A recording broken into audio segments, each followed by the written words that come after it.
अडानी ने कर दिया भारत का नाम बदनाम। इसको लेकर क्या बोले एमपी संजय सिंह।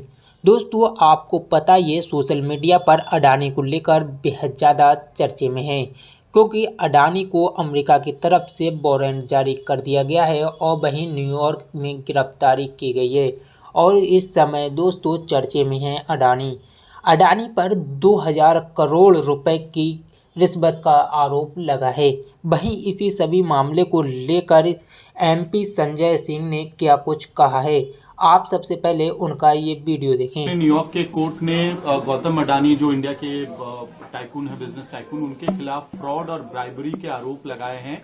और ये आरोप लगाया गया है कि भारत में $265 मिलियन का घूस दिया गया था सबसे बड़ा सोलर प्लांट का कॉन्ट्रैक्ट लेने के लिए। देखिए, बार बार हम लोग ये कहते रहे हैं कि प्रधानमंत्री जी के मित्र गौतम अडानी पूरे दुनिया में भारत का नाम मिट्टी में मिलाने में लगे हुए हैं। कभी ऑस्ट्रेलिया से उनके खिलाफ खबरें आती हैं, कभी मॉरिशस से उनके खिलाफ खबरें आती हैं, कभी मलेशिया से उनके खिलाफ खबरें आती हैं, कभी दुबई से उनके खिलाफ खबरें आती हैं। पूरे दुनिया में अडानी ग्रुप ने भारत का नाम मिट्टी में मिलाने में अपनी भूमिका निभाई है। और इसमें मुझे अफसोस के साथ कहना पड़ रहा है कि भारतीय जनता पार्टी और देश की सरकार आदरणीय नरेंद्र मोदी जी, पूरा देश तो उनके नाम नीलाम कर ही रहे हैं, बाहर भी जाते हैं तो उन्हीं के लिए धंधा दिलाने के बारे में सोचते हैं, उनकी चिंता उसी के बारे में होती है। आप देखिए, प्रधानमंत्री की यात्राएं जहां जहां हुई हैं विदेशों की, उन सारी जगहों पे अडानी को ठेका मिला है। भारत में कोयला दे दिया, बिजली दे दिया, पानी दे दिया, गैस दे दिया, रेल दे दिया, सेल दे दिया, एयरपोर्ट दे दिया, पोर्ट दे दिया, आसमान से लेके पाताल तक, आकाश से लेके पाताल तक सब कुछ दे दिया। और ये जो मामला आया है सामने, जिसमें वहां की एक कमीशन ने ये पाया है कि लगभग $265 मिलियन की रिश्वत अडानी ने खिलाई है अमेरिका के अंदर कॉन्ट्रैक्ट पाने के लिए, ठेका पाने के लिए, बहुत ही गंभीर मामला है। भारत के प्रधानमंत्री को सामने आकर इसका जवाब देना चाहिए। सेबी का मामला खुलता है अडानी के खिलाफ, प्रधानमंत्री चुप रहते हैं। हिंडनबर्ग का मामला खुलता है, प्रधानमंत्री चुप रहते हैं।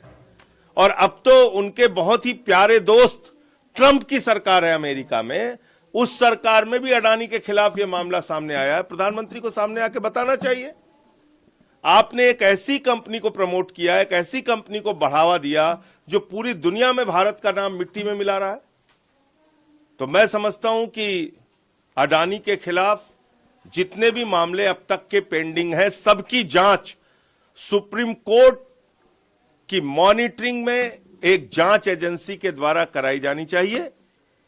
और जो भी भ्रष्टाचार उन्होंने कर रखा है देश के अंदर और देश के बाहर, उसका सच देश के सामने आना चाहिए और उनके खिलाफ कार्रवाई होनी चाहिए। इस पे जेपीसी या पार्लियामेंट की भी किसी कमेटी की आप लोग मांग करने वाले हैं? विपक्ष अब वो हम लोग विपक्ष के लोग, जब अभी पार्लियामेंट शुरू हो रहा है, उस पर बैठक करके आगे की रणनीति तय करेंगे। लेकिन ये जरूर है कि अब ये साबित हो गया कि प्रधानमंत्री इंडिया के लिए नहीं, अडानी के लिए काम करते हैं, देश में हो या देश के बाहर हो। बैठक आम आदमी पार्टी की कहा जा रहा है कि टिकट पहली सूची आ जा सकती है। आज अभी चर्चा विचार विमर्श होगा और उसके बाद जो फैसला होगा आपको बताया जाएगा। क्या आप लोग उस पे क्या मतलब रणनीति रहेगी टिकट वितरण को लेकर? क्योंकि बहुत सारे लोग दूसरी पार्टी। देखिए, आज की पॉलिटिकल अफेयर्स कमेटी में जो भी चर्चा होगी उसकी आधिकारिक सूचना मीटिंग खत्म होने के बाद आप लोगों को दी जाएगी। मीटिंग की बातें पहले से ही सार्वजनिक करना वो ठीक नहीं। कल जो एक दिन बोला है महाराष्ट्र। तो दोस्तों, आपने देखा किस प्रकार से संजय सिंह ने बताया कि अडानी ने किस प्रकार से भारत को बदनाम कर दिया है। गौतम अडानी जो एक फेमस बिजनेसमैन है, उन्हें अपने इंडिया में रोका जाना चाहिए और उनके करप्शन के जो मामले हैं, सबसे पहले इंडिया की सरकार को इस पे पहले ही एक्शन लिया जाना चाहिए। लेकिन इंडिया में ऐसा कुछ नहीं होता था और गौतम अडानी को सपोर्ट किया जाता था, जिसको लेकर उन्होंने बताया है कि उन्होंने सबसे ज़्यादा नाम बदनाम कर दिया है इंडिया का इस समय। और दोस्तों उनका कहना है कि पीएम मोदी को सबके सामने आना चाहिए और इस सारे मामले पर बोलना चाहिए। तो आप क्या कुछ कहेंगे इस मामले को लेकर, कमेंट में बताना ना भूलें।